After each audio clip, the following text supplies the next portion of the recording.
Important developments inside Donald Trump's civil fraud trial. The judge just made clear what can and cannot be discussed and what has already been determined. Namely, this judge made clear that he's already ruled that Trump committed fraud, and he's sort of done listening to arguments about that. CNN's Bryn Gingras live outside the courthouse in downtown Manhattan with the very latest. Bryn. Yeah, John, I mean, we're on day 2 of the civil trial, which is expected all the way to last until just before Christmas. And like you just said, the judge going onto the bench this morning saying he fully expect defense attorneys to appeal this trial, and also saying that this trial is not an opportunity to mitigate what I've already decided, referencing that decision he made last week about finding Trump and his adult sons and the Trump organization liable for fraud. So we'll see how this continues. But on the stand right now, we are hearing more testimony from Trump's former accountant, Donald Bender, talking about the nitty-gritty of those financial statements, how property valuations were figured out, who figured them out, who signed off on them, all of those details.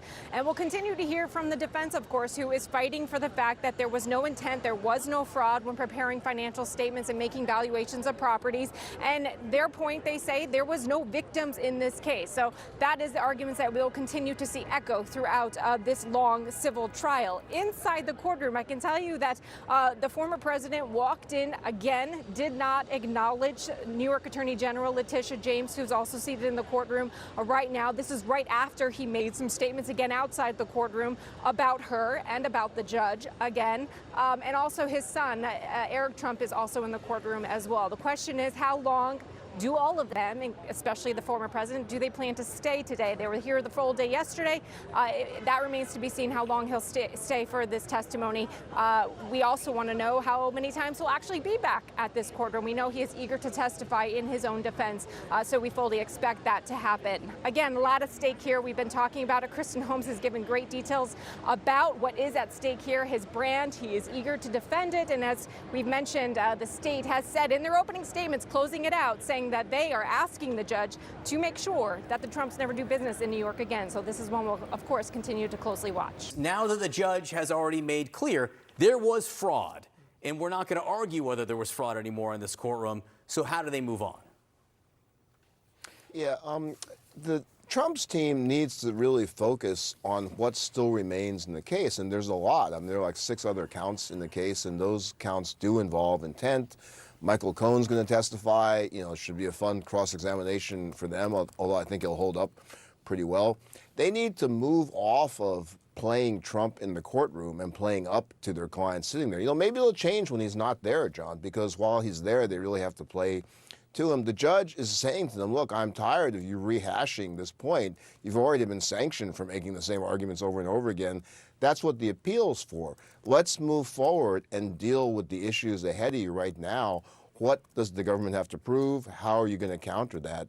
That's what the judge is saying to them. And they're doing themselves and their client a disservice if they just continue to make the same arguments that Trump is making in front of the cameras during his press conferences.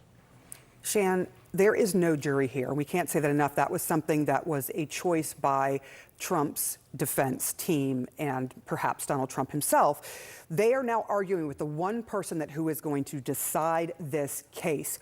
That doesn't seem like a winning strategy. How do you see it?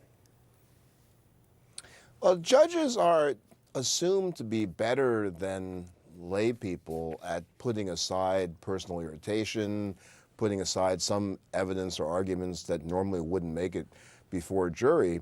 But you're exactly right. Here, the fact finder and the legal adjudicator are the same person, and the judge is only human. I mean, if you keep wasting the judge's time rehashing the same arguments the judge has already ruled on, and the judge is telling you quit doing that, one, the judge will be irritated, but more importantly, the judge is going to not treat your arguments with as much attention and credibility. His eyes are going to kind of glaze over on this, and that does not do you as the defense counsel any good. You really want the judge to be paying attention to what you're saying, not looking at you like, well, you just keep saying the same stuff that I've told you not to say. So I think going forward, that is a problem for them.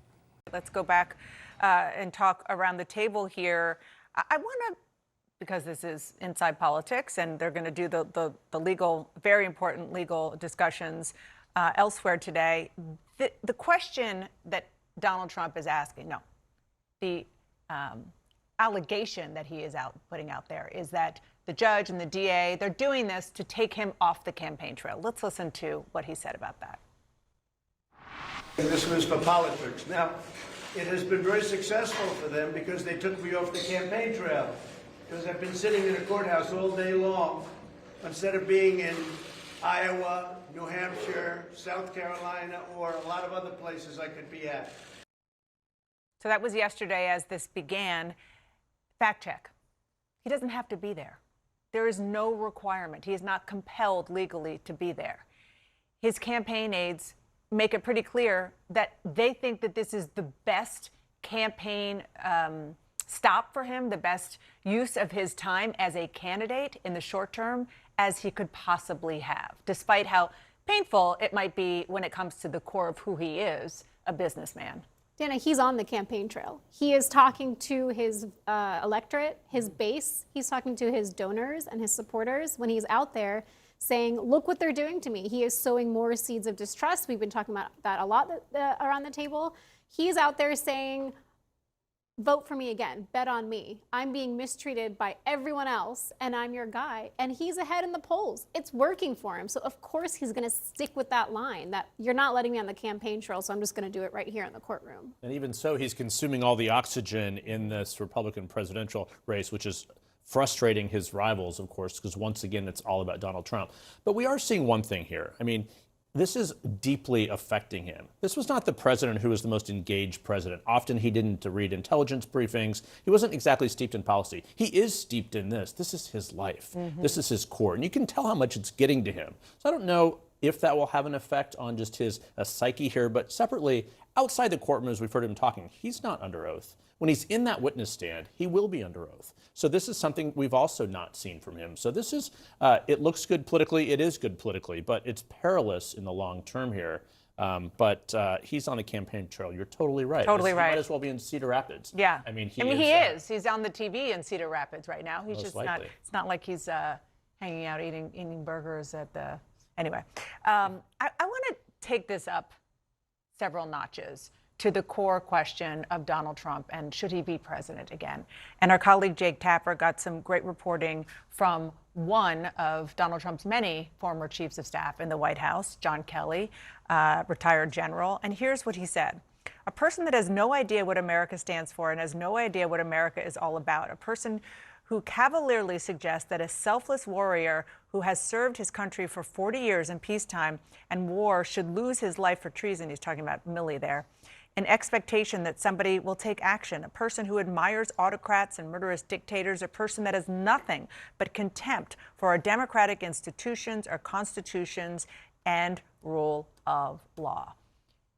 This is, again, in response to, well, a lot of things, but most recently in response to the fact that Donald Trump put on his social media platform effectively that Mark Milley, the outgoing, decorated chairman of the Joint Chiefs, deserves the death penalty, suggesting that at least. And this is a bigger question about whether he should be president again from a man who served steps from him for months in the White House. I think John Kelly going on the record with these concerns and validating the information that had already long been reported on background or anonymously is really important. I think you're seeing a lot of people who were either nonpartisan or right-leaning or Republicans who served Donald Trump in some capacity over the course of his presidency going on record now, whether it's John Kelly, whether it's Chris Christie, whether it's Mark Milley, whether it's Cassidy Hutchinson, talking about why they're deeply concerned and how catastrophic they would see a second term as being. The challenge for all of these people is that the bulk of Donald Trump's base, the bulk of people who are still supporting him, have already made their decision about whether they should trust Donald Trump's word or John Kelly's word, Donald Trump's word or Chris Christie's word, Donald Trump's word or Cassidy Hutchinson's word. And where these people get their news, how they get their information, who are the validators, who they may listen to, how they may be swayed, that is really what will make the difference.